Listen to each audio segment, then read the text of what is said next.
Et la chronique Tech 24, comme chaque vendredi avec Guillaume Gralet. Bonjour Guillaume. Bonjour. On revient aujourd'hui sur cette affaire Tim Yorkey, révélée par le consortium de journalistes Forbidden Stories, désolé pour la prononciation, des journalistes qui ont révélé les pratiques d'une officine spécialisée dans la manipulation d'informations. Oui, on voit à quel point ce qu'il y a de plus précieux dans une démocratie, c'est également ce qu'on a de plus fragile et en réalité la possibilité de voter, de manière en conscience libre, de manière totalement libre, puisqu'on essaye de nous manipuler et c'est véritablement une usine à manipulation qui a été révélée, bravo à eux, par ce consortium de journalistes. Ils se sont notamment intéressés et ils ont révélé, grâce au travail de 3 journalistes undercover, à l'existence d'une officine. Et cette officine, elle explique avoir travaillé depuis une bonne vingtaine d'années, d'avoir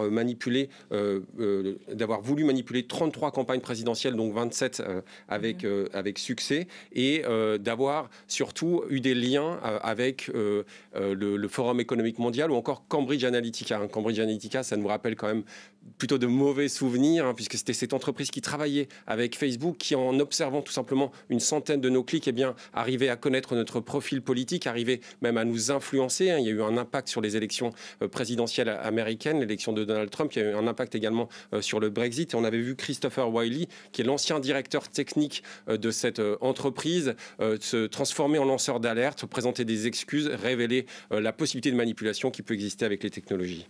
Alors pour mener ces opérations de déstabilisation, on pourrait imaginer que l'équipe de hackers de cette team Yorkey fait appel aux technologies les plus sophistiquées. Eh bien non. Eh bien pas véritablement. C'est ce qu'explique notamment John Scott Ralton. C'est un membre de Citizen Labs. Citizen Labs, c'est une association, une structure qui est basée à Toronto. Il est également membre de professeur à l'Université de Toronto. Et une des pratiques que je trouve très intéressante, en fait, c'est la génération, grâce à Advanced Media Impact Solutions, une petite entité de faux profils, c'est-à-dire pas moins de 30 000 faux profils qui ont été créés par cette fameuse équipe. Alors ces profils, on va leur donner un compte Facebook, un compte Instagram, on va même leur créer des comptes sur Amazon, sur Airbnb. Ça me rappelle une initiative qui s'appelait This Person Does Not Exist. C'était la génération de faux personnages grâce à l'intelligence artificielle. C'était absolument confondant.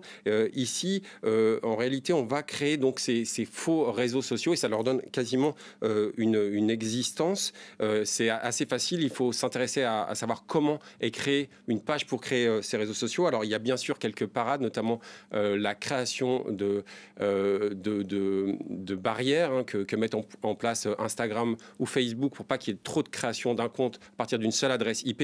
Mais là aussi, il y a une parade, notamment la création de l'utilisation de proxy, des passerelles qui permettent d'utiliser ce genre de méthode à grande échelle. Il est également très facile de prendre le contrôle des boîtes mail.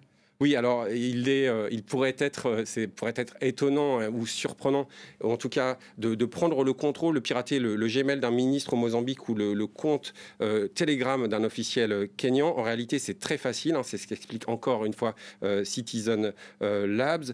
On va ici s'appuyer sur ce qu'on appelle le hameçonnage, c'est-à-dire qu'on va prendre en trompant la personne, qui est trompée, on va lui dire je suis une autre personne, on va lui prendre ses mots de passe, etc. Puis ensuite, on va véritablement faire ce qu'on veut avec son compte, faire une manipulation à grande échelle. Il y a pourtant la double identification qui permet théoriquement de protéger l'intégrité des messages. Oui, alors là, c'est encore une autre faiblesse, c'est-à-dire que cette authentification, c'est-à-dire qu'on va vérifier votre identité grâce à un SMS que vous allez recevoir sur votre téléphone portable. Or, on sait bien en fait que les réseaux des opérateurs sont peuvent être piratés assez facilement. Il y a notamment le protocole SS7 qui a été développé en 1975, ça ne nous rajeunit pas, par AT&T et qui est encore utilisé. Et ce protocole, il est facilement détournable. C'est ce qu'explique entre autres le hacker éthique Baptiste Robert.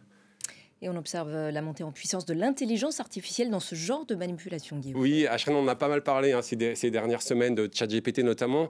Ces robots conversationnels, lorsque vous lui donnez de la matière, il va créer des textes. Là, on va pouvoir créer des comptes, surtout des faux posts sur Twitter. Ça fonctionne très bien, explique notamment l'article de Forbidden Stories. C'est assez confondant, c'est-à-dire qu'on va créer des faux tweets en moins d'une minute notamment.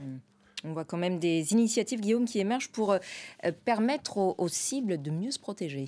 Oui, ce que j'ai trouvé très intéressant dans ces enquêtes, c'est que beaucoup de pays africains ont été particulièrement visés. C'est le cas du Burkina Faso, du Kenya ou encore du Sénégal. Et ce qui est très intéressant, il y a comme un réveil, je trouve, sur le continent africain. On l'a vu notamment à l'occasion d'une conférence sur la cybersécurité qui a eu lieu à Lomé. Les chiffres donnés par plusieurs entités comme Kaspersky sont assez affolants. C'est-à-dire le continent peut perdre jusqu'à 10% de son PIB à cause des cyberattaques. Mais la bonne nouvelle, c'est qu'il y a de plus en plus d'entreprises comme l'entreprise Cyber Defense Africa qui est née au Togo, qui veulent créer des pare-feux, qui veulent que l'Afrique crée ses propres défenses et peut-être nous montre la voie pour peut-être donner tort à cette citation de Jean-Yann qui disait qu'il était plus facile de manipuler les élites que la population. Merci beaucoup Guillaume pour cette chronique Tech 24.